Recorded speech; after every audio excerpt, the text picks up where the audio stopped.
Selamat malam, Bapak Saudara yang dikasihi oleh Tuhan. Apa kabar? Luar biasa, tidak baik juga tidak apa-apa. Karena Tuhan Yesus mengasihi kita semua. Kondisi kita bagaimanapun dia tetap mengasihi kita. Bukan karena kita luar biasa baru kemudian Tuhan Yesus mau mengasihi kita. Apapun kondisi kita hari ini, saya mau katakan Tuhan Yesus mengasihi Bapak Saudara semuanya dan dia peduli dengan kita semuanya. Kita bersyukur kepada Tuhan karena kita bisa bersekutu dengan persekutuan yang indah pada malam hari ini. Semua rayon di Gereja Gemim Kristus Manado boleh berkumpul bersama pada malam hari ini. Dan tentu saja kita akan membahas topik yang sangat menarik dan tentu saja bisa jadi ini ada di dalam kehidupan Bapak Saudara atau bersinggungan dengan kita semua di tengah kehidupan kita masing-masing. Oleh karena itu, saya mau menyampaikan bahwa hari ini kita perlu belajar bersama-sama satu topik yang sangat menarik yaitu exposing the heresies. Yaitu kita perlu belajar untuk kemudian membuka apa sih itu ajaran sesat. Kenapa ajaran sesat itu ada dan kemudian bagaimana kita bisa mengenali ajaran-ajaran sesat itu dan kemudian bagaimana kemudian kita harus punya pagar-pagar di dalam kehidupan kita supaya kalau seandainya ada orang-orang tertentu yang mungkin berpakaian putih, celana hitam, seperti pembicara kita hari ini, tentu tentu saja bukan dia ya, mungkin datang ke rumah kita lalu kemudian menyampaikan sesuatu kita bisa, mengenali dan kemudian kita bisa tetap teguh di dalam, iman kita. Saudara yang dikasihi Tuhan, seorang teolog bernama John Stott pernah berkata begini, "Every heresy in the church begins as a new discovery in theology, but one which quickly loses its grip on the reality of the Bible." Dalam bahasa Indonesianya seperti begini. Setiap ajaran sesat di gereja biasanya dimulai sebagai penemuan baru dalam teologi, tapi yang cepat sekali kehilangan terkaitannya dengan Alkitab. Jadi, cepat sekali berkembang, tapi sebenarnya tidak berdasar pada pemahaman kebenaran Alkitab yang benar-benar dalam dan kuat. Kalau dipikir-pikir, ini tuh mirip seperti orang yang terlalu kreatif, inovatif, tapi malah menjadi sesat. Nah, dengan ajaran sesat yang muncul belakangan ini, hari-hari ini, atau ada di sekitar kita, yang mungkin kadang itu bisa menjadi viral, yang menawarkan seperti dagangan, yang kemudian beritahu, wah di sini ada wahyu baru, keselamatan 100% diberikan kepada semua orang tanpa terkecuali. Lalu kemudian ada embel-embel begini, kalau masuk jangan ribut ya di kamar nomor 8. Karena di kamar nomor 8 itu orangnya suka protes. Saudara yang dikasih oleh Tuhan, ajaran seperti ini cepat sekali trending, apalagi di TikTok. Tapi kalau dia sudah trending, tidak cepat luntur. Kalau di TikTok, apa-apa trending 1-2 minggu selesai. Tapi kalau ajaran-ajaran begini, ketika trending, lama sekali. Oleh karena itu, kita perlu memahami supaya jangan sampai kita terjebak, ikut berada di sana, sehingga kita menjadi terpengaruh, atau bahkan sampai kemudian kita mengikuti ajaran yang salah. Oleh karena itu pada malam hari ini kita akan membuka itu semua dan berharap kita semua boleh sama-sama belajar. Tanpa berpanjang lebar lagi, saya akan mengundang kedua narasumber kita yaitu Evangelis Anthony dan juga Evangelis Amelia. Boleh maju ke depan, Bapak Ibu silakan maju, berikan tepuk tangan. Pembicara kita yang kece malam hari ini dan saya percaya mereka sangat menguasai topik pada malam hari ini.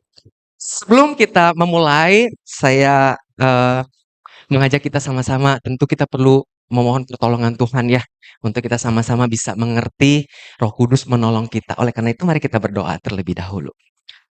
Ya Tuhan, kami sungguh bersyukur dan berterima kasih Engkau mengizinkan setiap kami boleh ada pada malam hari ini untuk kami sama-sama boleh bersekutu dalam persekutuan yang indah ini dan kami akan sama-sama belajar supaya kami tidak terpengaruh dengan berbagai ajaran-ajaran yang keliru, apalagi sesat, supaya kami tetap boleh hidup benar di hadapan Tuhan, melakukan berbagai praktik keagamaan kami, kehidupan kami, di dalam kehidupan ini kami boleh melakukan yang benar di hadapan Tuhan dan kami mempertanggungjawabkan iman kami masing-masing. Tolonglah setiap kami Tuhan, Engkau berbicara, Roh Kudus yang menuntun kami supaya kami boleh mengerti Pakailah kedua hamba-Mu ya Tuhan, dengan tolongan daripada Roh Kudus menolong kami, memaparkan kepada setiap kami, untuk kami boleh sama-sama memahami dan mengerti. Ya Tuhan, kami serahkan waktu ini, talk show ini, hanya di dalam nama Tuhan Yesus mari kita katakan. Amin. Saudara yang dikasihi Tuhan, di dalam talk show ini akan dipaparkan dulu materi dari kedua pembicara, lalu kemudian kita akan tanya jawab. Nanti jangan takut Bapak Saudara. Bapak Saudara akan diberikan kesempatan untuk bisa bertanya secara langsung, atau mungkin ada yang malu untuk bertanya, bisa bertanya melalui Slido. Ini Bapak Saudara boleh melihat, bisa bertanya melalui Slido ini, nanti pertanyaan Bapak Saudara kami akan bacakan dan kemudian akan dijawab oleh kedua narasumber kita. Sejauh bisa dijawab ya. Kalau pertanyaannya itu sudah berbeda dari topik kita hari ini, tentu mohon maaf, kita bisa membahas itu di lain kesempatan. Tanpa berpanjang-panjang lagi, saya memberikan kesempatan terlebih dahulu kepada pembicara pertama kita, Evangelis Antoni, untuk menyampaikan materinya. Silahkan. Oke, shalom Bapak dan Ibu, saudara sekalian. Ya, saudara sekalian, kalau kita bicara masalah bidah atau ajaran sesat, kadang-kadang yang paling mudah diidentifikasi adalah cara berpakaian ya. Putih, hitam, terus mungkin tampil berdua, jalan-jalan itu. Saya satu kali pernah jalan sore, terus di daerah Megamas itu ada yang putih hitam, satu bule, satu orang lokal. Nah ini tebakan saya kalau tidak Mormon ya apa? Saksi Yehova ya. Nah, karena tema kita hari ini tentang ajaran sesat atau bidah-bidah, saya memang memutuskan untuk sedikit menyerupai mereka. Tetapi waktu menyerupai bukan berarti ajaran ya, saya tetap hamba Tuhan Gemim Kristus, saya bukan hamba Tuhan dari gereja sebelah. Bapak dan Ibu saudara sekalian, ketika kita bicara masalah ajaran sesat atau bidah atau heresy, saya akan coba berangkat dari definisi yang Oxford berikan.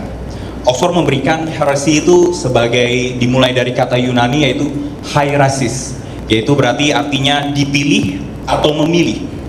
Jadi Oxford memberikan satu definisi bahwa heresy itu sebetulnya adalah satu proses di mana seseorang menentukan pilihan dari banyaknya pilihan-pilihan filosofis yang ada untuk menentukan bagaimana dia hidup.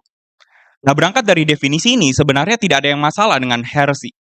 Karena sebetulnya di dalam dunia yang kita hidupi hari ini, kita juga memilih, bukan? Kita juga mempertimbangkan dari banyak pilihan-pilihan yang ada. Misalnya partai politik, presiden, atau mungkin gubernur. Nah, tetapi dalam sejarah kekristenan sendiri, heresy ini selalu dikaitkan terhadap penyimpangan ajaran yang bersifat ortodoks. Nah, ortodoks ini apa? Ortodoks ini secara sederhana, itu boleh didefinisikan sebagai yang asli, yang ori. Segala sesuatu yang menyimpang dari yang asli atau yang ori itu disebut dengan heresy. Oleh karena itu ortodoksi biasanya diversuskan atau dilawankan dengan heterodoksi. Heterodoksi. Bapak dan Ibu saudara sekalian, bagi gereja purba atau gereja kuno, mereka mendefinisikan ortodoksi itu sebagai heterodoksi itu sebagai segala ajaran yang tidak berada dalam satu persekutuan dengan gereja yang satu, kudus, dan apostolis. Di dalam pengertian ortodoksia atau ajaran yang benar dan ortodoksia, hidup yang benar. Bapak dan Ibu saudara sekalian, salah satu tokoh gereja namanya Athanasius itu memberikan definisi ortodoksi yang dengan sangat bagus. Nah, Athanasius ini sendiri adalah merupakan tokoh gereja yang sangat berperan penting dalam konsili pertama dalam kekristenan, yaitu konsili Nisea. Nanti akan sedikit kita bahas. Dia memberikan seperti ini, memberikan definisi ortodoksi seperti ini.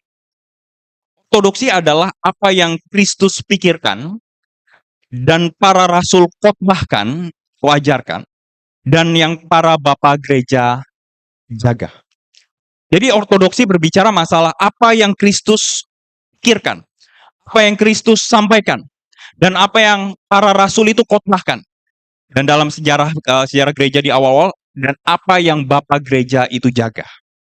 Nah, Bapak dan Ibu saudara sekalian, segala sesuatu yang di luar tiga hal ini, maka itu disebut dengan heterodoksi atau heresis tadi. Nah, salah satu ciri dari ciri pasti, karakteristik yang pasti di dalam heresis atau scraping juga ya. Heterodoksi ini adalah masalah kristologi. Jadi untuk membedakan atau untuk mengidentifikasikan apakah aliran tertentu bisa dikatakan bidah sesat, itu sebetulnya sederhana. Salah satu indikator yang pasti adalah bermasalah di dalam kristologinya atau bermasalah di dalam doktrin Kristusnya. Nah, salah satu isu di dalam kristologi adalah dui naturnya. Bapak dan Ibu, saudara sekalian, mengapa sih kita penting sekali mempelajari tentang kristologi ini? Karena Kristus merupakan pusat dari teologi kekristenan. Salah di dalam inti ini, maka salah di dalam hal yang lain. Nah, mengapa Kristus ini menjadi pusat di dalam kekristenan itu sendiri? Setidaknya ada 3 alasan Bapak dan Ibu saudara sekalian. Karena Yesus itu sendiri. Alasan pertama, karena Yesus sendiri merupakan keselamatan kita. Dan yang kedua, melalui Yesus kita mengenal tentang Allah Tritunggal. Dan melalui Yesus kita mengenal tentang kuasa dosa, kemenangan atas kuasa dosa, dan seterusnya. Bapak dan Ibu saudara sekalian, terus bagaimana resource atau sumber kita mengenal terhadap Yesus ini? Mengenal tentang kristologi. Kalau kita baca di dalam 2 Tesalonika 2 ayat 15, sebab itu berdirilah teguh dan berpeganglah pada ajaran-ajaran yang kamu terima dari kami, baik secara lisan maupun secara tertulis. Saudara sekalian, saya membagi setidaknya ada 2 sumber yang kita bisa pahami atau bisa akses untuk memahami kristologi, doktrin Kristus secara lebih komprehensif. Pertama, jelaslah dari Alkitab. Sebagai orang reform, tentu kita mengakui sola scriptura, bahwa melalui Alkitab saja kita bisa memahami Kristus. Tapi ada jalan yang lain, atau bukan jalan yang lain ya, pemahaman yang lain, yaitu melalui tradisi gereja. Nanti saya akan jelaskan apa maksud saya ketika mengatakan tradisi gereja. Salah satu dosen saya di saat ketika kelas intensif, waktu saya mengambil S2, matrikulasi, dia bilang gini, ada shortcut untuk bisa memahami doktrin Kristen, yaitu mempelajari dokumen-dokumen gereja. Nah, dokumen gereja seperti apa yang dia maksud? Nah, ternyata dokumen-dokumen gereja yang dia maksud adalah ini, Bapak dan Ibu saudara sekalian. 3 konsili besar ekumenikal dalam sejarah Kristen. Nah, itu ada konsili Nisea, ada konsili Efesus, ada konsili Chalcedon. Bapak dan Ibu saudara sekalian, konsili Nisea itu berbicara atau merespon terhadap pandangan yang berasal dari Arius atau Arianisme. Gereja pada waktu itu menentang pandangan Arius pada waktu itu karena Arius mengatakan bahwa Yesus itu bukan Allah, tapi Yesus adalah semacam Superman. Dia adalah ciptaan pertama. Dia bukanlah Allah, tetapi dia adalah manusia yang spesial. Tapi dia tetap bukanlah Allah. Dan ini ditentang oleh konsili pada waktu itu. Dan yang kedua ada konsili Efesus. Bapak dan Ibu saudara sekalian, ini menentang Nestorian. Nah, Nestorian ini sendiri agak unik ya. Kalau di sini ada ditulisannya Mariologi ya, tapi Mariologi ini tidak berkaitan dengan pemahaman Katolik sama sekali. Mariologi gini. Jadi ada orang namanya Nestorius, itu yang menolak penggunaan Bunda Allah, tapi menggantinya dengan Bunda Kristus. Nah, penggunaan kata Bunda Allah dan Bunda Kristus itu berdampak terhadap kristologi. Karena bagi Nestorius, pengenaan kata Bunda Allah berarti mengasumsikan bahwa Yesus itu adalah Allah sejak dari kandungan Maria. Sementara pandangan Nestorius mengatakan bahwa Yesus baru menjadi Allah ketika dilahirkan. Bisa paham ya Bapak dan Ibu saudara sekalian? Jadi bagi Nestorius, Yesus itu belum jadi Allah ketika masih di dalam kandungan Maria. Oleh karena itu dia menolak sebutan Maria sebagai Bunda Allah dan menggantinya sebagai Bunda Kristus. Nah, konsili ketiga itu adalah konsili Chalcedon. Nah, ini lebih unik lagi. Ini menentang satu ajaran bernama, agak rumit ya. Ya itulah, pokoknya itulah ya. Agak rumit daripada saya keriting lidah lagi. Nah, ini pandangannya itu monofisit. Dia percaya bahwa Yesus itu ada 2 natur. Natur manusia dan natur Allah. Tapi manusianya itu begitu kecil sehingga terserap oleh natur yang dominan, yaitu natur Allah itu sendiri. Bahkan dalam pandangan perkembangan zaman, mereka tidak mengakui bahwa Yesus itu adalah manusia. Jadi mereka hanya mengakui satu natur di dalam Yesus, yaitu natur Allah itu sendiri. Bapak dan Ibu, saudara sekalian, dari 3 konsili ini, maka kita bisa mendapatkan satu kesimpulan gini, bahwa pemahaman yang menyimpang dalam sejarah mula-mula gereja, itu selalu berkaitan dengan kristologi. Entah menekankan Tuhanannya, contoh konsili Kaseldon, terlalu menekankan kealahan Yesus, natur kealahannya, sementara tidak mengakui natur kemanusiaannya. Atau seperti konsili Nisea, yang tidak mengakui kealahannya atau kesederajatannya dengan Allah Bapa, tetapi menekankan aspek kemanusiaannya. Bapak dan Ibu, saudara sekalian, gereja meresponi dengan serius dengan mengadakan 3 konsili ini. Sebenarnya slide-nya masih banyak, ada sekitar 34, tapi saya yakin Bapak dan Ibu, saudara sekalian tidak mau membahas ini secara detail, karena ada banyak hal teknis. Kalau Bapak dan Ibu mau lebih paham, saya bisa memberikan slide ini secara detail tentang apa yang direspon, bagaimana sejarah singkatnya, poin-poinnya, dan seterusnya. Nah, kalau kita pelajari pengakuan Gemim Kristus itu konsili Nisea, tetapi ada konsili Kaseldon. Misalnya ada beberapa gereja di Surabaya, gereja Reform, minggu tertentu pakai pengakuan iman rasuli, Nisea, tetapi minggu tertentu pakai pengakuan iman Kaseldon. Jadi kalau kita lihat Bapak dan Ibu saudara sekalian, pengakuan iman rasuli yang kita ucapkan tiap minggu, itu adalah respon terhadap bidah-bidah atau heresi yang terjadi pada waktu itu. Jadi boleh dikatakan contoh Hans, ada benefitnya lah heresi ini. Karena ada heresi ini, akhirnya gereja tuh merespon dengan membuat teologi itu menjadi lebih sistematis dan lebih mudah dipahami oleh jemaat umum. Nah, sekian dari saya, nanti akan dilanjutkan oleh contoh Omel di dalam bagian yang lain.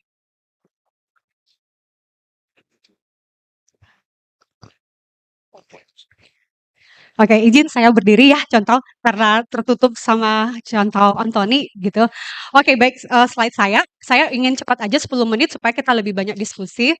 Tadi udah dipaparkan tentang pengertian daripada heresi itu ya, Bapak Ibu Saudara.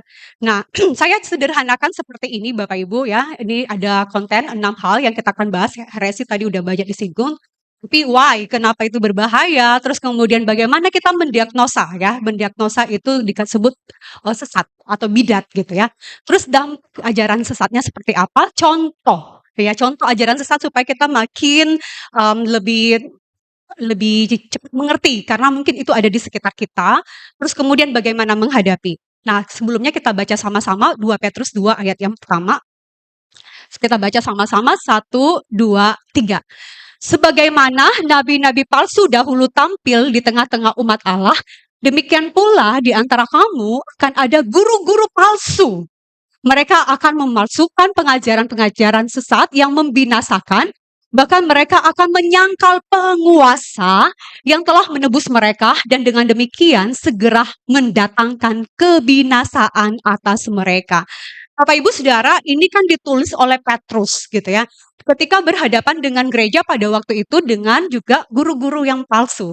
Jadi ketika bicara ajaran sesat sejak dari awal PL sama PB itu berhadapan juga dengan situasi seperti itu, muncul ajaran-ajaran sesat.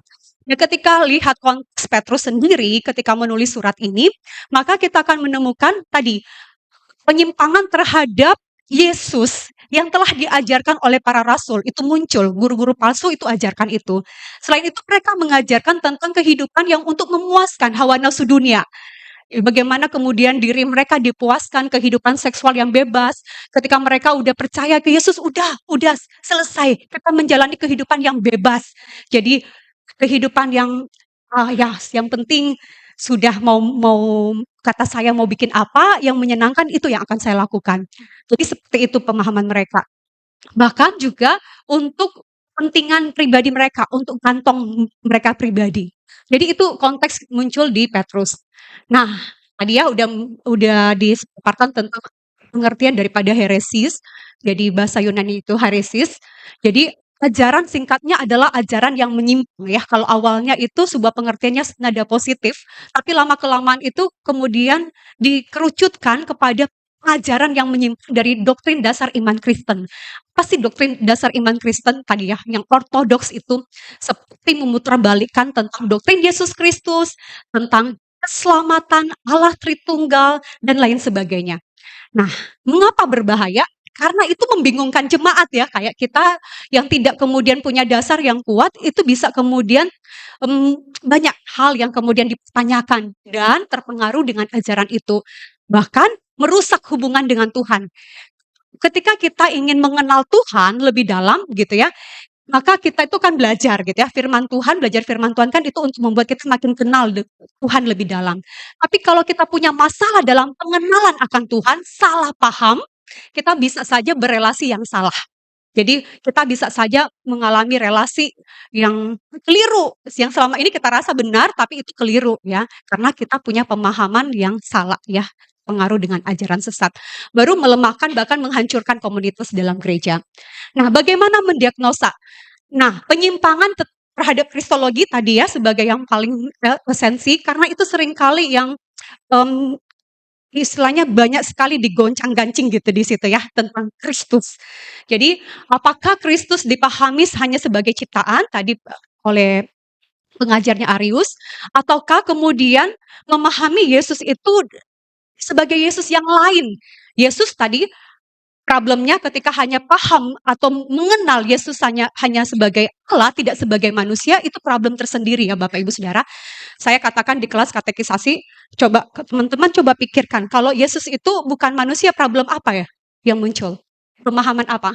Kita nggak akan percaya Yesus yang berkorban mati di atas kayu salib. Untuk apa pengorbanan itu? Pengorbanan itu seperti, ya itu hanya kamuflase gitu ya, tidak ada lagi kesulitan, tidak ada lagi penderitaan, tidak ada lagi pengorbanan.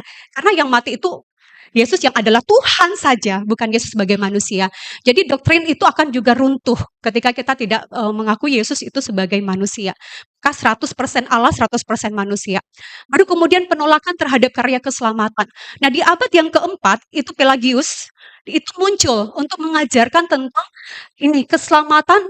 Ya sudah, itu dengan upaya manusia. Karena manusia punya upaya untuk itu, mampu untuk bisa selamat. Dia memunculkan pikiran bahwa nggak ada itu dosa asal, nggak ada. Yang namanya manusia punya usaha kok bisa untuk selamat dengan upaya sendiri. Jadi membatalkan yang tadi konsep tentang anugerah, keselamatan yang adalah anugerah. Baru kemudian tentu salah memahami Allah Tritunggal ya. Jadi seperti modalisme, baru kemudian kita memikirkan iya ya, banyak sekali orang-orang yang cuma tahu bahwa iya Allah satu pribadi tetapi dalam itu, dalam 3 peran. Kan tidak seperti itu. Kita belajar Allah Tritunggal waktu lalu, itu jelas sekali berbicara satu hakikat dalam 3 pribadi gitu ya. Jadi jelas 3 pribadi, bukan satu pribadi. Baru kemudian wahyu yang baru. Nah, wahyu yang baru itu muncul, ini ada selain Alkitab yang kita punya, itu ada kitab-kitab lain yang mereka tambahkan gitu. Nah, kitab yang lain saya kasih contoh kayak ini, saya bawa buku Kitab Mormon. Nah, Kitab Mormon ini, ya ini muncul tahun sebenarnya 1830, sangat kekinian ya, 1830. Jadi Joseph Smith ini, dia mendapatkan sebuah penglihatan dari anaknya dari Mormon gitu ya. Mormon itu sendiri seorang nabi, seorang sejarawan yang kemudian dia mendapatkan lempengan-lempengan itu dan kemudian lempengan-lempengan itu diterjemahkan, ditransferkan kepada anaknya yang bernama Moroni. Terus kemudian Moroni itu menampakkan diri kepada Joseph Smith di Amerika pada tahun 1823. Nah, 1827 kemudian dia pergi mencari di sebuah gua, dapatlah lempengan-lempengan itu. Terus kemudian dia kumpulkan. Saya baca ini di bagian awal ya, dia katakan kitab ini adalah kitab yang lebih daripada kitab-kitab yang lain. Jadi menambahkan ada wahyu yang baru. Nah, kesesatan kalau tadi kesesatan dalam doktrin, ada juga kesesatan dalam praktik dan kehidupan. Jadi ada penyimpangan dari etika Alkitabiah seperti tadi ya, untuk kita bisa mendapatkan keselamatan. Ya dengan berhubungan seksual, kita kemudian bisa mendapatkan sesuatu itu dengan upaya kita sendiri. Jadi ada seperti itu. Injil kemakmuran ini juga berbicara tentang ya kamu percaya Yesus, kamu tidak akan menderita, kamu akan sukses. So, ekonomimu itu pasti akan lancar jaya gitu ya. Jadi seperti itu. Terus kemudian mengkultuskan atau mendewakan pemimpin mereka. Jadi ini sebuah tragedi, The People's Temple. Jadi tahun 1978, 900-an orang tiba-tiba mati ya bersamaan karena mereka mengikuti perkataan dari Jim Jones. Jadi Jim Jones itu dia mengajarkan tentang nih keselamatan menurut versinya dia dan Tuhan akan datang. Yuk kita mati bareng-bareng gitu ya. Jadi itu sebuah peristiwa tragedi bunuh diri massal tahun 1978 di Amerika. Jadi karena mengkultuskan pemimpin, apa kata pemimpin ikut, gitu ya. Nah, jadi penyebab dan dampaknya, Bapak Ibu Saudara, tadi penyebabnya tentu tadi masalah kesalahan dalam memahami doktrin dasar tadi, baru kemudian ada tadi unsur pribadi, secara personal ada nafsu-nafsu yang tadi, nafsu-nafsu ingin memuaskan diri sendiri dan lain sebagainya. Nah, dampaknya ini sangat besar ya tadi. Kalau dampak positifnya itu muncul kredo. Jadi kita ada pengakuan iman rasuli, kita ada pengakuan iman Nisya Konstantinopel gitu ya, di Gemim umumnya juga menggunakan itu. Nah itu muncul, gereja akhirnya dengan kondisi yang terjadi sekitar itu merumuskan gitu ya, ajaran iman Kristen itu dengan lebih sederhana, bisa lebih mudah untuk diikrarkan, dirumuskan gitu ya. Jadi itu. Tapi dampak negatifnya banyak ya Bapak Ibu Saudara. Jadi muncul beragam ajaran-ajaran itu merusak banyak hal. Nah, contoh-contoh ajaran sesat saya langsung saja, ini Bapak Ibu kalau buka literatur bisa buka website, ini logo-logo mereka. Jadi saya ambil yang kekinian, sebenarnya banyak sekali ya contoh-contoh ajaran sesat. Ajaran dari Korea lah, ajaran dari China begitu ya. Ada juga di sekitar kita yang sudah banyak berkembang, tapi saya ambil yang mungkin saya pikir lebih dekat ya dengan kita sekarang. Pertama itu Saksi Yehova ya, Saksi Yehova Bapak Ibu bisa lihat websitenya itu kodenya JW. jw.org. Jadi kalau ada kode-kode itu sebenarnya literaturnya kalau Bapak Ibu mau search tentang apa, siapa Yesus, mereka bisa munculkan data itu. Nah, jangan sembarang ambil ya literatur kutip-kutip, padahal itu sebenarnya dari mereka, ada websitenya sendiri. Jadi Saksi Yehova sendiri itu pendirinya itu Charles Russell, terus kemudian dia sebenarnya turunan daripada ajaran Arian ya tadi Arius. Dia turunan dari itu melihat Yesus itu hanya ciptaan ya karena salah memahami Kolose 1 ayat 15, 16, 17. Baru kemudian Mormon, tadi saya sudah tunjukkan kitabnya. Jadi itu pendirinya Joseph Smith, Bapak Ibu Saudara bisa lihat. Dan gerejanya ada di dekat kita, gitu ya, gereja tetangga kita gitu ya, ada di Marina sana. Bapak Ibu mungkin sudah pernah melihat. Kalau Saksi Yehova sendiri, saya tahu ada 3 tempat gitu ya. Ya Bapak Ibu mungkin pernah melihat di Winangun, yang kedua di Kalase, ketiga itu di Jalan Mertaninata di Kaldua ya, masuk ke dalam Penutuan Omax gitu ya, agak sebut namanya ya. Baru kemudian Gereja Tuhan Yang Maha Kuasa. Nah, Gereja Tuhan Yang Maha Kuasa itu karena di Indonesia udah banyak juga Bapak Ibu. Bahkan ini logo mereka, literatur mereka, video mereka itu sangat banyak, sangat banyak.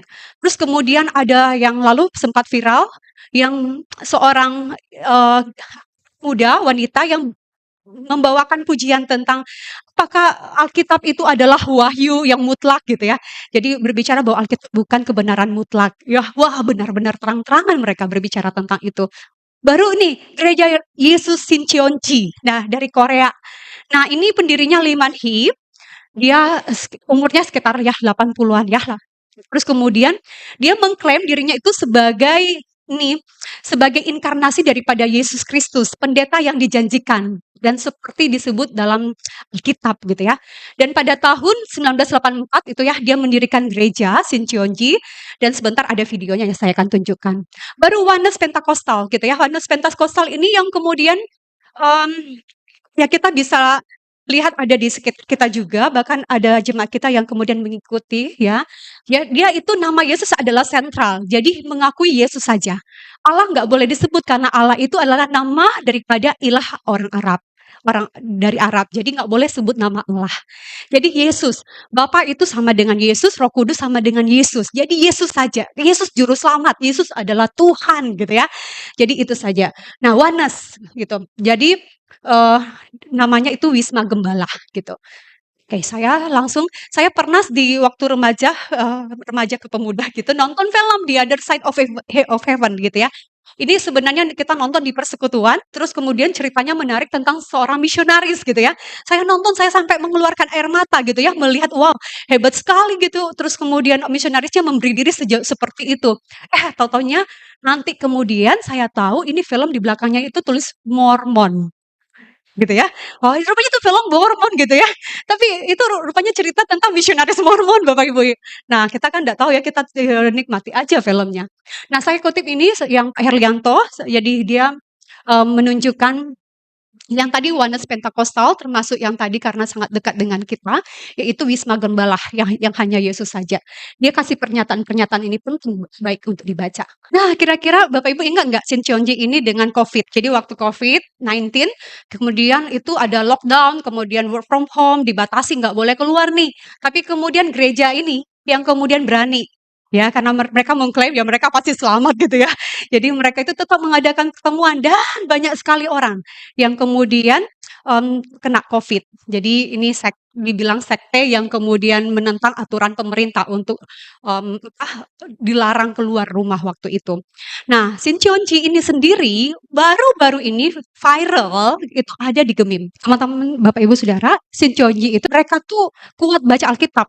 Mereka tuh ada belajar teologi dan wisuda setiap tahun itu banyak sekali. Jadi mereka belajar Alkitab tapi dengan versi mereka gitu ya. Jadi IWPG sendiri itu International Women's Peace Group ya. Jadi mereka bawa nama perdamaian gitu ya. Tadi art competition, ada bantuan-bantuan sosial kayak tadi sama juga dengan tadi baik Mormon maupun Saksi Yehova. Mereka tuh secara etika baik ya, secara etika tidak ada masalah. Bahkan diakui ya, Saksi Yehova sendiri pun diakui oleh negara kita di Indonesia gitu. Tetapi kalau kita telusuri tadi banyak ya yang melenceng. Oke, nah sekarang terakhir bagaimana menghadapi ajaran sesat. Bapak Ibu Saudara, untuk tahu sesuatu itu salah, kita itu harusnya apa? Tahu yang benar gitu kan ya. Jadi kalau kita makin tahu yang benar, belajar yang benar, maka kita bisa dengan cepat mendiagnosa ini salah gitu. Maka penting sekali kita belajar firman Tuhan dengan dalam apa yang sudah kita dapatkan di gereja, kita dalami gitu ya. Enggak kemudian cuma datang gereja tiap hari Minggu, dengar terus kemudian pulang begitu saja. Itu akan sangat mudah bagi kita diombang-ambingkan oleh rupa-rupa pengajaran. Demikian contoh. Thank you. Terima kasih untuk contoh Antoni, contoh Amel yang sudah memaparkan gambaran tentang apa itu ajaran sesat. Bapak Saudara, sebelum kita bolehkah Bapak Saudara melihat dulu link pertanyaannya? Kalau mungkin sudah mulai ada pertanyaan yang muncul, silakan boleh membuka link tersebut dan kemudian menuliskan pertanyaan Bapak Saudara. Sebelumnya saya pengen bertanya contoh. Tadi kan banyak sekali ajaran sesat itu menyerang kristologi gitu ya, secara khusus Kristusnya gitu yang kemudian dikerdilkan atau mungkin dibesar-besarkan lebih besar daripada pribadi yang lain. Kira-kira kalau Kristusnya dikecilkan ataupun juga dia dibesarkan itu seperti apa dampaknya gitu? Kalau misalnya kita tuh kemudian hanya melihat satu sisi seperti itu. Kira-kira dampaknya yang kemudian bagi kita sebagai pengikut Kristus ini di dalam kehidupan kita itu dampaknya apa? Secara implikasinya di dalam kehidupan kita. Iya jelas ya. Yang kalau ketika itu yang dikecilkan adalah status dia adalah sebagai Allah, maka Kristus bukanlah Allah. Kristus hanyalah mungkin sebagai Superman, nabi, atau tokoh agama tertentu, atau tokoh bijak tertentu. Dan ketika hanya posisinya hanya seperti itu, maka apa yang dilakukan di atas kayu salib kehilangan legitimasinya. Jadi sebenarnya Yesus tidak punya kuasa untuk mengalahkan dosa, Yesus tidak bisa punya kuasa untuk mengampuni dosa, Yesus juga tidak punya otoritas untuk bisa menyelamatkan umat manusia ya. Jadi ketika itu dikerdilkan, juga sebaliknya ketika unsur manusianya itu disepelekan atau duinatur ya.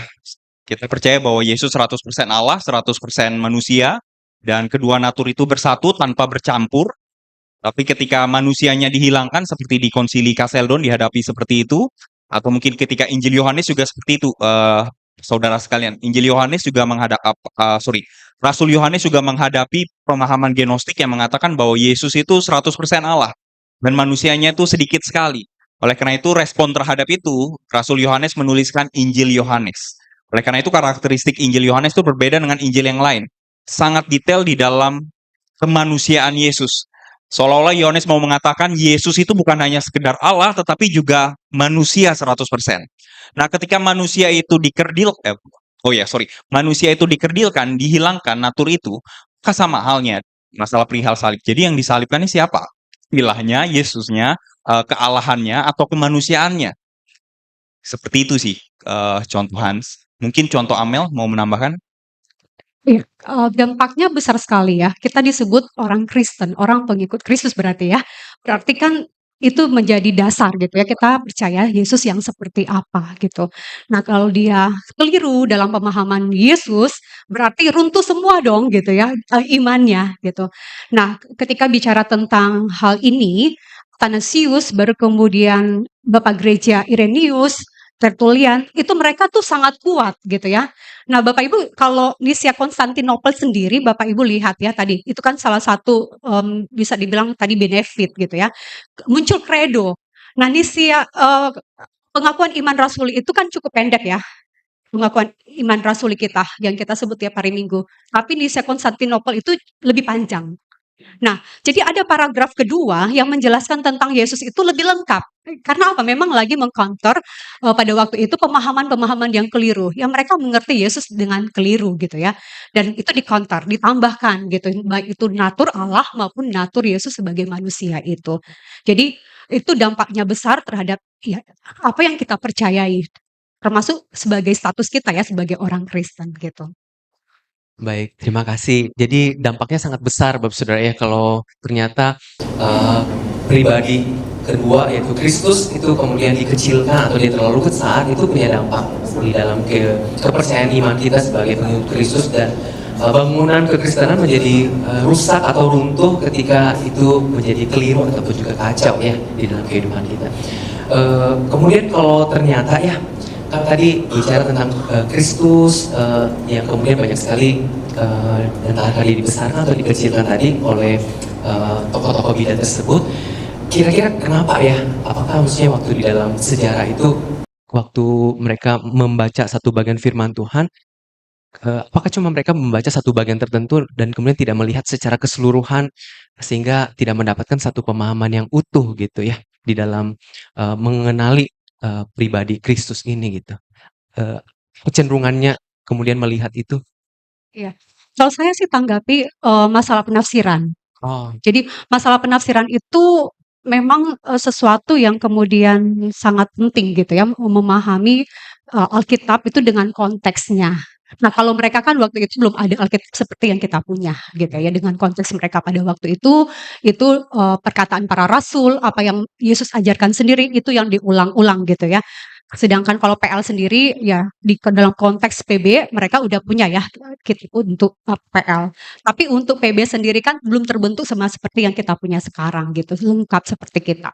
Nah, di dalam memahami tradisi tadi ya, apa yang diceritakan, disampaikan kehidupan Yesus yang seperti apa, itu yang kemudian bisa disalahpahami gitu ya, ditafsirkan berbeda seperti yang diajarkan oleh para rasul. Itu ada latar belakang gitu ya, latar belakang di balik itu kalau tulisan tadi Petrus menentang guru-guru palsu karena guru-guru palsu itu punya keinginan gitu ya, keinginan pribadi mereka untuk memuaskan diri gitu ya. Ada keinginan-keinginan yang untuk yang mereka memberi pengaruh kepada jemaat orang-orang Kristen pada waktu itu supaya mereka pun juga ikut punya pengikut gitu ya. Jadi diri mereka dapat kuasa gitu ya, punya punya nama. Jadi ada niat-niat atau motif seperti itu. Mungkin kalau kita lihat pola yang ada di dalam sejarah awal kekristenan, ketika kekristenan itu diawali oleh orang-orang Yahudi ya. Tapi ketika kekristenan itu berkembang ke orang Yahudi lainnya, maka ada pemahaman-pemahaman yang keliru yang ditentang oleh Paulus, misalnya di surat Galatia tentang legalisme. Orang-orang legalistik, jadi menafsirkan karena orang Yahudi ini karakteristik Yudaisme adalah masalah benar salah, hukum, apa yang boleh, apa yang tidak. Sehingga ketika mereka mendengar berita Injil, mereka menafsirkan itu dalam kacamata budaya mereka, dalam kacamata wawasan dunia mereka. Wawasan dunia mereka berbicara masalah hukum, benar salah, boleh atau tidak, sehingga oleh karena itu kalau kita lihat di surat Galatia dominan sekali bersunat atau tidak bersunat, bahwa keselamatan itu tidak hanya cukup melalui anugerah saja, karena bagi mereka orang Yahudi yang enak sekali gitu loh. Harus ada hukum yang juga dijalankan. Nah, tetapi ketika kekristenan tidak berhenti di Yahudi, tetapi meluas sampai dunia Greco-Roma pada waktu itu, mereka berhadapan dengan Gnostisism, Gnostik, pandangan-pandangan ya Gnostisism itu sesuatu yang sulit didefinisikan karena ada banyak bentuknya. Tetapi secara umum itu merupakan pemahaman umum oleh orang Yunani. Nah, orang Yunani ini adalah karakteristiknya pemikir, suka berpikir, suka berteori, suka berdebat, suka apa ya, filsafat lah. Sehingga ketika mereka mendengar kata Yesus, macam-macam bentuknya. Salah satu bentuknya adalah yang dihadapi oleh Rasul Yohanes, bahwa dui naturnya Yesus itu cuma dominan di Allah, tetapi kemanusiaannya tidak. Jadi macam-macam. Nah, 3 konsili yang saya bahas tadi itu boleh dikatakan dalam kacamata kehidupan Greco-Roma. Jadi unik-unik. Jadi kayak iPhone 1 sampai iPhone sekarang berapa? 15. Nah, itu macam-macam. Jadi ada beragam variasinya kalau di dalam kehidupan Greco-Roma ya. Sementara di dalam heresi di dalam kehidupan bangsa Yahudi ketika mereka mendengarkan Injil itu relatif lebih sederhana. Umumnya sih legalistik. Hmm. Nah, itu sih. Berarti ada keterbatasan manusia ya di dalamnya yang kemudian mau mencoba memahami kebenaran firman Tuhan dan juga ada konteks pada waktu itu. Sebenarnya kan mirip dengan yang terjadi dengan perkembangan sejarah di dalam konteksnya ada konteks apa? Ada sesuatu yang terjadi yang kemudian mengakibatkan kenapa suatu hal terjadi. Makanya kan yang tadi itu mau mengcounter apa namanya orang-orang Yunani yang banyak berpikir itu ya, kemudian berpikir oh saya itu bisa selamat dengan kalau saya bisa berpikir dengan tadi itu apa berpikir tinggi gitu ya, berpikir tinggi punya pemahaman lebih dan sebagainya gitu. Oke terima kasih. Kita akan bertanya langsung kepada seluruh jemaat yang boleh hadir pada kesempatan pada malam hari ini. Siapakah kita? Yang pertama 3 orang. Siapa yang mau bertanya secara langsung kepada narasumber kita? Adakah di antara Bapak Saudara yang mau bertanya? Saudara jangan malu-malu ya. Kalau saudara ada lihat, pengen tahu sesuatu, silahkan boleh bertanya. Adakah dari Bapak Saudara yang mau bertanya? Kalau belum, saya ambil pertanyaan dari Slido ya. Di Slido itu bilang begini, ada yang bertanya. Ada konsep bernama hukum hati yang mengatakan bahwa orang yang sama sekali tidak mendapatkan Injil bisa selamat melalui perbuatan atau isi hatinya. Apakah ini sesat?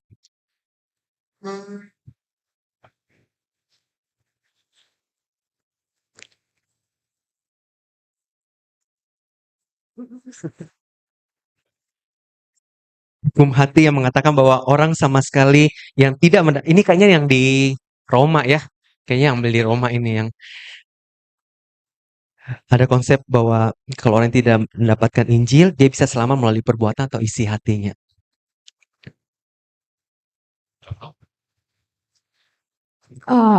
Ya saya coba lihat back to the Bible gitu ya. Maksudnya di Alkitab bicara hukum hati ini di bagian firman Tuhan mana gitu ya. Jadi tadi bilang di Roma, apakah seperti itu memang mengarah ke situ. Kalau Roma pasal 1 kan itu bicara kepada orang-orang yang belum mendapatkan itu ya. Jadi gini Bapak Ibu Saudara, memang kembali kepada dasar ketika manusia itu jatuh di dalam dosa gitu ya. Jadi tidak memandang dia itu latar belakang apa, dia tinggal di mana, dia bisa dapat akses Injil atau tidak gitu ya. Tapi ketika manusia jatuh dalam dosa tetap dia butuh keselamatan gitu ya. Jadi butuh keselamatan itu keselamatan ya kita tahu keselamatan tidak ada jalan yang lain selain iman kepada Tuhan ya. Dalam hal ini kita percaya Yesus Kristus sebagai Tuhan dan Juru Selamat gitu. Nah, ketika bicara tentang dia tidak mendapatkan akses Injil berarti ya kan ya, dia tidak mendapatkan akses Injil, apakah dia bisa selamat melalui perbuatan atau isi hatinya? Ya tentu Alkitab tidak berbicara seperti itu, Oh. gitu. Jadi saya sih menanggapi seperti itu. Ini pertanyaannya bukan apakah ini sesat, mungkin lebih tepat apakah orang ini butuh diinjili gitu. Iya, kalau ada orang yang punya pemahaman seperti ini, jelas kita butuh memberitakan Injil kepada orang-orang seperti ini. Itu sih ya. Baik, terima kasih. Pertanyaan selanjutnya, salah satu ciri-ciri ajaran sesat adalah wahyu baru. Apakah sudah tidak mungkin di zaman sekarang ini ada wahyu baru yang diberikan Tuhan kepada manusia?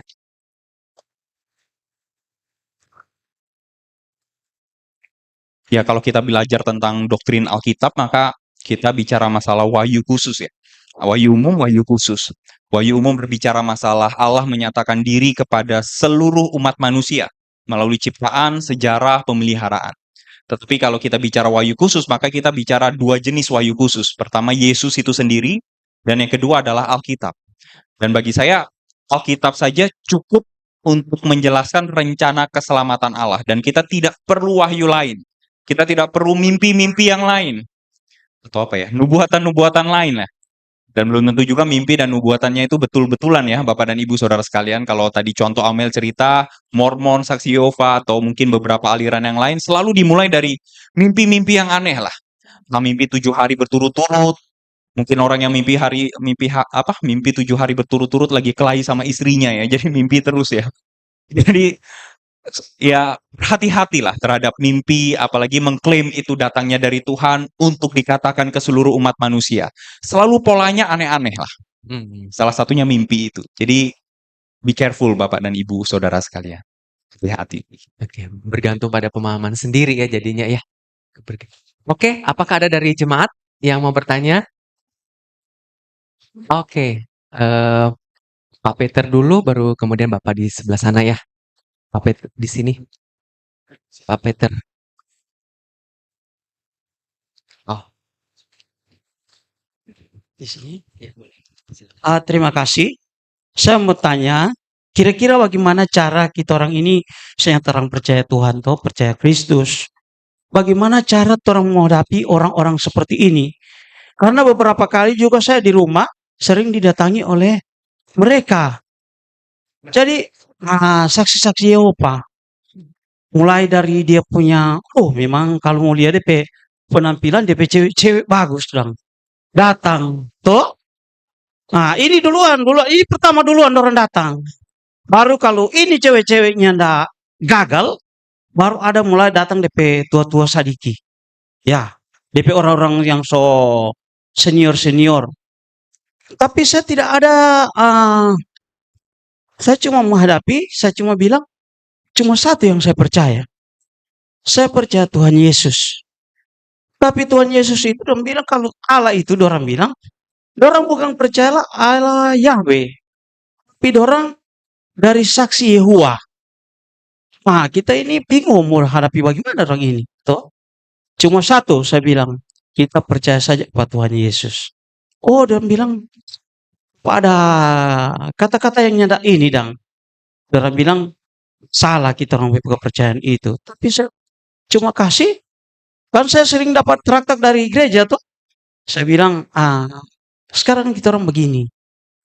Saudara bisa baca ini dia. Ya, berbagi, Dang. Berbagi. Demikian mereka pulang. Saya aja berdoa, mereka tidak mau.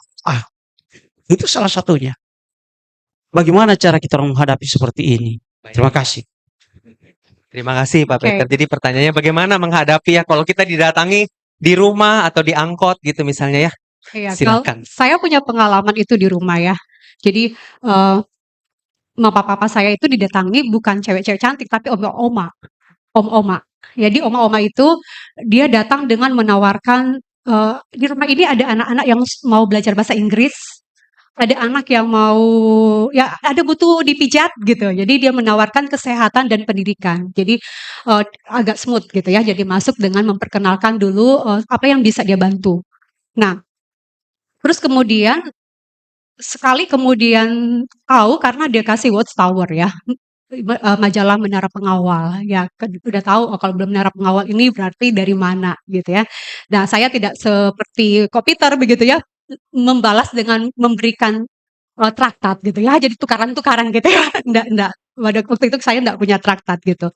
Tapi, orang tua saya waktu itu menerima ya, jadi menerimanya karena kita sebagai orang Kristen gitu ya, kita harus menunjukkan kasih kita. Artinya gini, kepada orang-orang yang seperti itu, mereka kan butuh Injil, ya, mereka butuh mengenal Kristus, gitu ya, Kristus yang benar, gitu ya.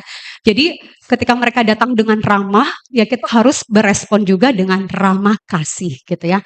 Nah, pada waktu dia datang berturut-turut berkali-kali dengan tadi kalau udah makin intens, bahkan mungkin memaksa gitu ya, maka itu kita harus mengambil sikap yang tegas gitu ya, meresponi, dengan cara yang tepat gitu kepada orang itu. Nah, jadi orang tua saya sampai pada titik itu dan dia sudah tidak datang lagi, gitu ya. Jadi dia tidak datang lagi. Jadi, saya pikir mungkin bukan cuman Kopiter, ada juga jemaat lain punya pengalaman yang sama gitu ya.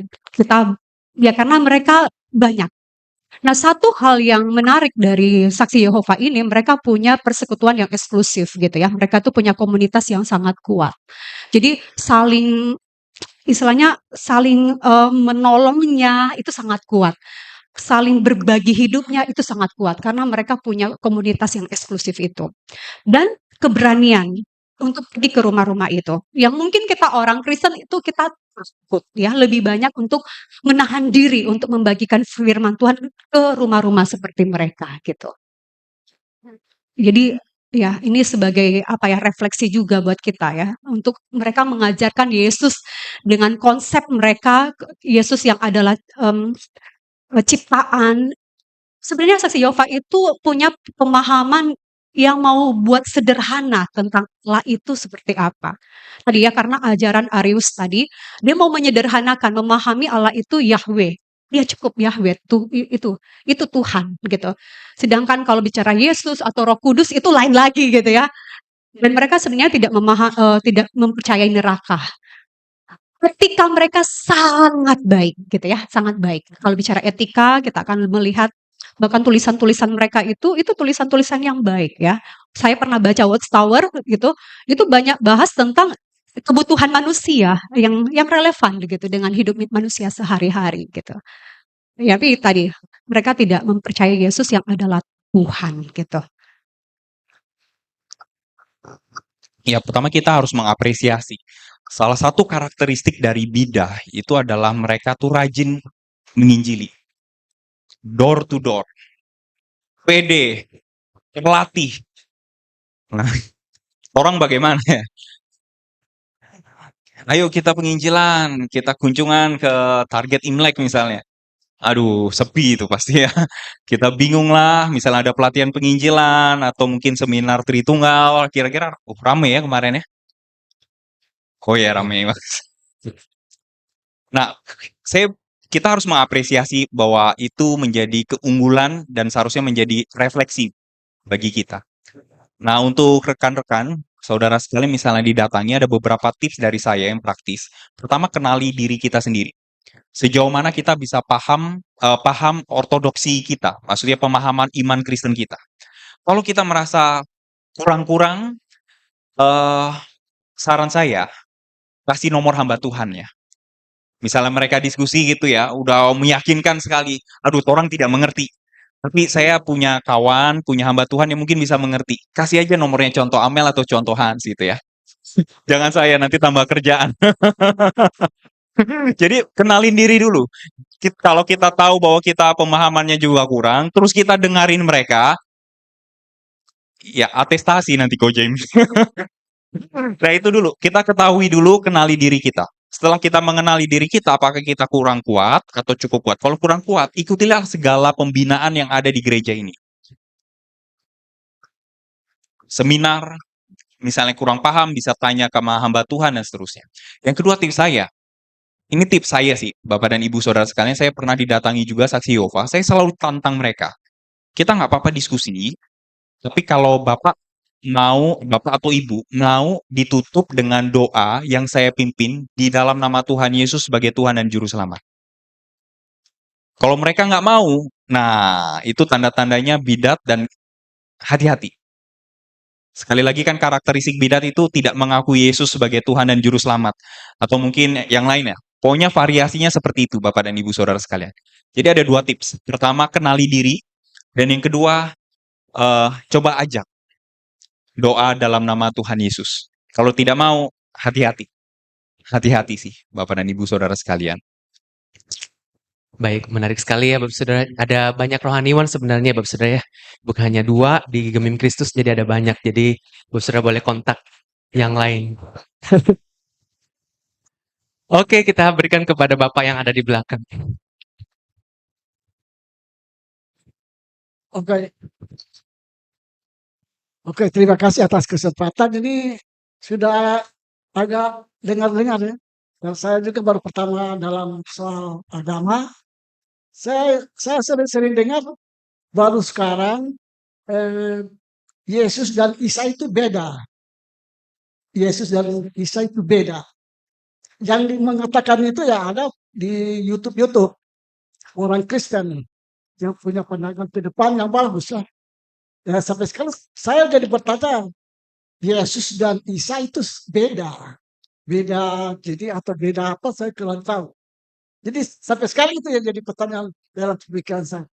Dan kedua, karena kita dasarnya diajaran kasih, jadi apapun yang terjadi di dalam dunia kekristenan selalu diabai-abaikanlah, longgar-longgar, diterima. Nanti setelah efek-efeknya itu ada saksi-saksi Yehova muncul, tidak di set aja seperti itu. Dilaranglah oleh negara. Tapi kan dan kita sifatnya kasih, itulah yang jadi pertanyaan sampai sekarang. Terima kasih. Baik, mau langsung dijawab? Ya kalau kita bicara masalah secara akademis, Yesus dan Isa memang berbeda, Pak. Dari kelahiran, terus bagaimana mereka hidup, terus eskatologi tentang akhir zaman. Yesus dan Isa itu adalah 2 tokoh yang berbeda. Dan seringkali dicoba disamakan oleh teman-teman muslim bahwa Isa di dalam Quran itu juga Isa yang sama di dalam Alkitab. Tetapi Bapak dan Ibu Saudara sekalian, mungkin dalam konteks eh, penginjilan ya, saya juga menyadari, mengakui bahwa ada banyak gerakan kekristenan yang injili menggunakan kata Isa sebagai media untuk penginjilan.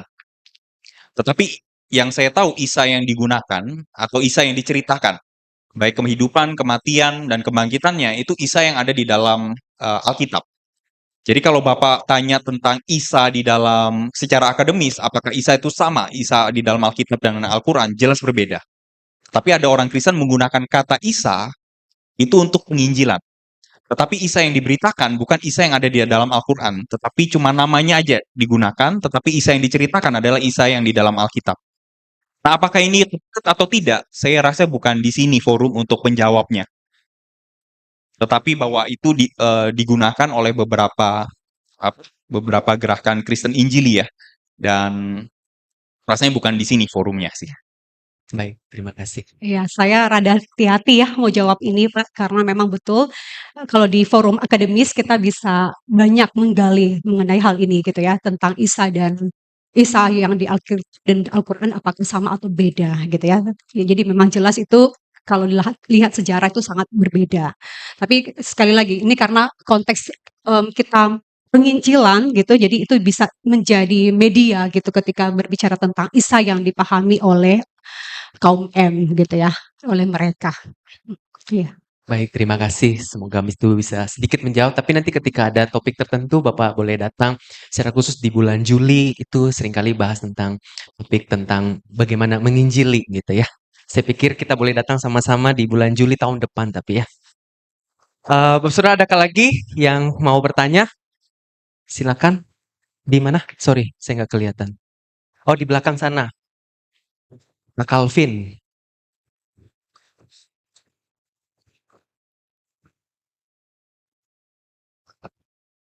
Oke, terima kasih untuk kesempatan. Setelah melihat paparan tadi, ternyata ini memang masalah yang cukup serius. Dan karena saya suka memantau dunia digital, apalagi sosmed, mungkin di forum ini saya ingin tanyakan apa langkah yang akan diambil gereja untuk menghadapi kalau bisa saya katakan ini semacam propaganda. Karena cepat sekali penyebaran yang kalau dulu tuh orang baca berita, malah sekarang dengan media sosial ini akan sangat cepat menyebar. Dan saya khawatir mereka menyasar anak-anak muda yang masih rapuh atau belum kuat doktrinnya atau pemahaman tentang kekristenan, yang terutama itu TikTok dan Instagram. Itu memang menjadi pasar yang sangat empuk. Jadi apa yang mungkin akan dilakukan oleh gereja ke depan, eee, dan mungkin saya ingin sharing sesuatu yang sederhana bagi kita semua yang ada di sini. Kalau kita menggunakan media sosial, apalagi Instagram atau Facebook atau TikTok juga, kalau mungkin kita tidak ada konten, mungkin dari contoh-contoh bisa kasih list atau saran kepada jemaat mungkin melalui grup WA, akun-akun yang kredibel yang bisa kita follow.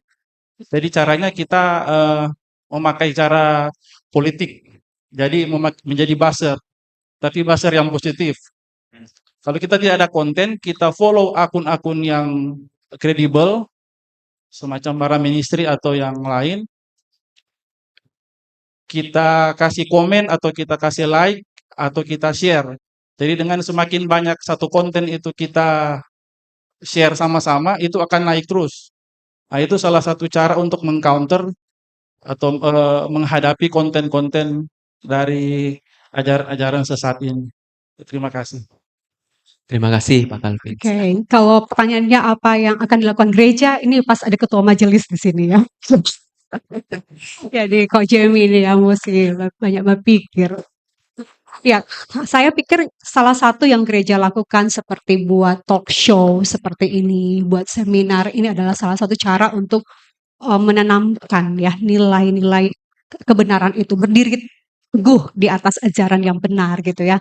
Jadi khotbah di mimbar, seminar seperti ini salah satu upaya gitu ya untuk kemudian jemaat tidak mudah diombang-ambingkan. Minimal malam hari ini kenal dulu gitu ya. Mungkin next time kita akan banyak belajar menggali gitu ya salah satu ajaran bidat yang ada di kota Manado. Bisa seperti itu. Nah, jadi seperti ini sangat membantu. Termasuk kalau disinggung dengan media digital, memang betul. Kita harus akui bahwa sekarang tuh pengguna sosial media itu sangat kuat gitu ya. Masyarakat Indonesia, kita semua yang ada di sini gitu ya, dengan melihat akun TikTok ataupun Instagram, Facebook, apapun itu ya, YouTube, itu mudah sekali kita mendapatkan berbagai macam informasi gitu ya, yang benar maupun yang salah, yang sesat gitu ya, mudah sekali. Nah, saya pikir gereja memang di bidang digital ya, yang bertanya ini Bapak digital gitu. Bisa kemudian memikirkan hal-hal terobosan-terobosan yang seperti itu. Jadi memperbanyak konten yang positif gitu ya, untuk bisa meng-counter gitu konten-konten yang ada sekarang. Saya lihat kayak tadi saya ambil yang Inspironi ya. Inspironi itu saya sempat lihat TikTok dan apa yang dia munculkan, wah menarik ya. Kita tuh termasuk saya hamba Tuhan itu belum seperti itu, yang sebenarnya mereka tuh pede-pede sekali gitu ya ketika menyampaikan satu bahan adanya di GKM Menyapa gitu ya. Ya hamba Tuhan di gereja kita adanya di GKM Menyapa, tapi mereka tuh main di media gitu ya. Jadi mereka menghasilkan banyak konten-konten dalam waktu hanya singkat beberapa menit, tetapi itu menarik untuk mengedukasi ya jemaat gitu. Jadi saya pikir kita pun harus memikirkan hal seperti itu kalau kita mau pelayanan digital ya, media untuk bisa banyak berkembang. Ya. Oh, ada. Oke, sudah. Baik, sebelum kita lemparkan lagi ke jemaat, ada pertanyaan menarik di Slido bilang begini, apakah Council of Nicea itu berarti sudah ajaran atau pemahaman yang paling berdasar pada Alkitab sehingga beberapa gereja mengadopsi pengakuan iman Nicea itu? Mungkin nanti saya bisa share slide-nya, maksudnya PowerPoint-nya supaya Bapak dan Ibu bisa overview singkat lah konsili-konsili yang ada ya. Bagi saya sih ini 3 konsili Oikumene. Ketika itu gereja itu masih satu ya, masih utuh, bukan seperti sekarang banyak denominasi, tetapi pada waktu itu memang jadi satu, belum terjadi apa ya, perpecahan. Perpecahan kan baru terjadi gereja barat dan gereja timur. Tapi ketika itu masih gereja utuh, gereja satu, oleh karena itu mereka mengatakan gereja yang gereja yang katolik, dan gereja yang apostolis. Nah, salah satu peran gereja adalah merumuskan teologi mana yang benar, ajaran mana yang benar, dan ajaran mana yang salah. Oleh karena itu, 3 konsili ini menjadi 3 konsili yang boleh dikatakan otoritatif sampai hari ini. Karena ini merumuskan kredo-kredo dasar dari iman Kristen itu sendiri. Dan yang ikut di dalam konsili-konsili ini adalah bapak-bapak gereja yang kalau kita runut benang merahnya merupakan murid-murid dari para rasul, dan para rasul sendiri adalah orang-orang yang diajar dan saksi mata dari Yesus sendiri. Jadi Yesus, para rasul punya murid, murid punya murid. Nah, ini disebut bapak-bapak gereja. Kita tuh punya salah satu rangkaian, boleh dikatakan mata rantai iman yang kuat pada waktu itu. Dan itu dimiliki oleh gereja pada waktu itu. Jadi orang-orang atau jemaat umum itu sangat menghormati otoritas gereja karena pada waktu itu belum ada TikTok, belum ada IG, belum ada YouTube, Bapak dan Ibu Saudara sekalian. Cuma ada satu kalau mau cari kebenaran dari mana? Dari gereja, dari hamba-hamba Tuhan yang ada di sana pada waktu itu. Itu sih. Jadi boleh dikatakan iya, ini semacam pengakuan iman yang bersifat otoritatif sampai hari ini. Jadi kalau kita mau pelajari kekristenan shortcut atau cheat code ya kalau anak muda hari ini, jalan pintasnya pelajari aja dokumen ini. Ya walaupun mempelajarinya juga pasti akan keriting juga ya rambut ya. Ya, betul, baik. Oke, adakah satu pertanyaan terakhir dari jemaat? Oke, silakan. Betul ya? Silakan kok.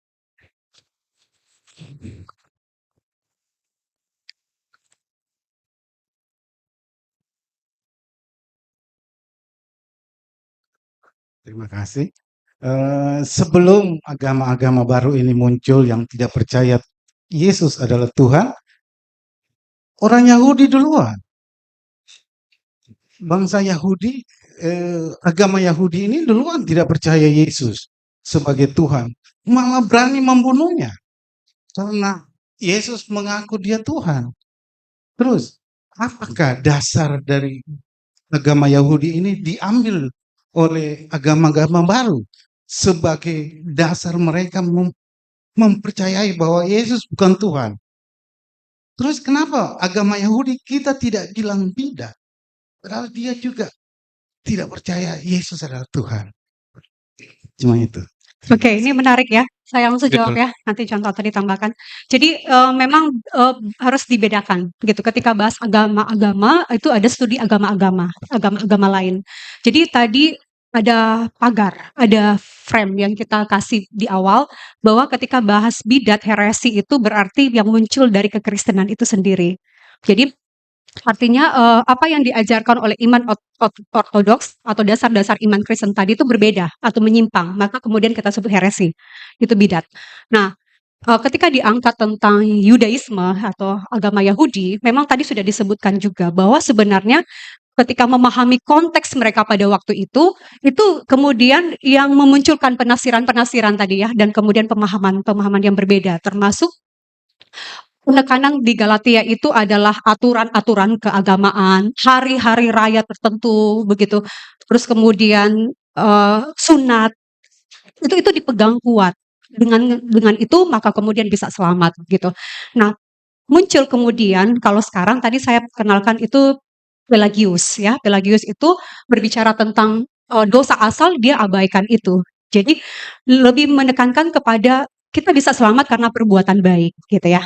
Dan, mengikuti aturan-aturan tertentu. Jadi ada ritual-ritual tertentu yang kemudian dilakukan. Jadi menyederhanakan sebenarnya konsep keselamatan itu.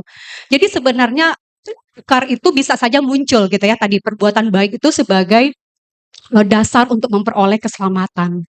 Tetapi kalau bilang, Yahudi sendiri, agama Yahudi itu kita bicara, eee, apa ya, spektrum yang berbeda gitu ya, seperti itu. Silakan. Ya beda server sih Pak, mungkin sederhananya itu sih. Memang beda kategori sih. Kalau kita bicara ortodoks heresi, maka kita bicara masalah dari ortodoks awalnya satu server, tiba-tiba punya penafsiran, akhirnya cabang lain. Mungkin bagi orang Yahudi memandang kekristenan tuh heresi. Tetapi bagi kita itu berbeda. Ini beda server. Kita tidak memandang orang Yahudi itu heresi atau apa, tetapi memang ada yang disebutkan di Galatia tadi yang contoh Amel katakan tentang Yahudi Kristen tapi legalistik. Nah, itu heresi. Awalnya dia memang Kristen tetapi mengaku kayaknya kurang cukup deh. Bahwa Kristus saja harus dipakai, mungkin ada tambah-tambah hukum dan lain-lain. Karena di lingkungan Yahudi yang kuat sekali benar salah, boleh apa tidak, seperti itu sih. Baik, terima kasih. Jadi harus dia berada dalam satu rumpun yaitu kekristenan. Turunannya baru kemudian bisa kita melihat apakah itu bidat atau sesat seperti itu ya kok ya. Baik, Bapak Saudara, waktu kita tanpa terasa sudah setengah 9 ya, dan artinya saya sudah dikasih kode sudah begitu ya. Jadi Bapak Saudara, saya berharap kita sama-sama bisa belajar bersama-sama dan tentunya bisa diperlengkapi dengan lebih baik. Dan saya pikir mungkin kayaknya ini masih kurang gitu ya. Kayaknya masih kurang, masih pengen belajar lagi. Oleh karena itu kalau ada gereja, ada seminar-seminar, apalagi kayak seperti yang lalu tentang Allah Tritunggal, wah itu sangat baik Bapak Saudara untuk memperlengkapi lebih dalam, mengenal dan bahkan untuk kita bisa meng-counter ketika ada orang-orang dari Saksi Yehova dan sebagainya yang datang, kita bisa meng-counter. Tapi tadi saran yang sangat baik ya, ajak berdoa dalam nama Tuhan Yesus. Itu karena memang mereka nggak mempercayai Tuhan Yesus. Oke, closing statement dari kedua pembicara dan kemudian saya serahkan kepada WL Singers nanti. Iya. Ajaran sesat itu ada di sekitar kita ya. Jadi kita harus membentengi diri dengan belajar firman Tuhan dengan baik. Jadi kembali belajar firman Tuhan dengan baik. Ketika Bapak Ibu datang ke gereja, ke rayon, jangan cukup puas hanya menjadi pendengar, tapi menggali firman Tuhan lebih dalam ya, menggali Alkitab lebih dalam. Iya. Saya teringat dengan khotbah hari Minggu kemarin oleh contoh Natnat. Untuk mengetahui yang palsu, karena palsu itu selalu banyak versinya Bapak dan Ibu Saudara sekalian. Ada iPhone 1 sampai iPhone 15. Nanti mungkin saksi Yehova pecah juga ada saksi Yehova paling ori, paling asli dengan yang kurang, yang KW dan seterusnya. Nah, mengikuti ajaran palsu itu tidak ada habisnya. Oleh karena itu, daripada kita tentu perlu mengikuti ajaran-ajaran palsu ini. Bukan mengikuti sih, belajar, mengetahui, aware. Tapi yang lebih perlu adalah memahami ajaran kita sendiri. Belajar yang asli sungguh-sungguh. Karena dengan belajar yang asli, kita pasti membangun kepekaan mana yang asli, mana yang palsu. Itu Bapak dan Ibu Saudara sekalian. Oke, terima kasih. Bolehkah berikan tepuk tangan untuk kedua narasumber kita? Terima kasih, silakan duduk.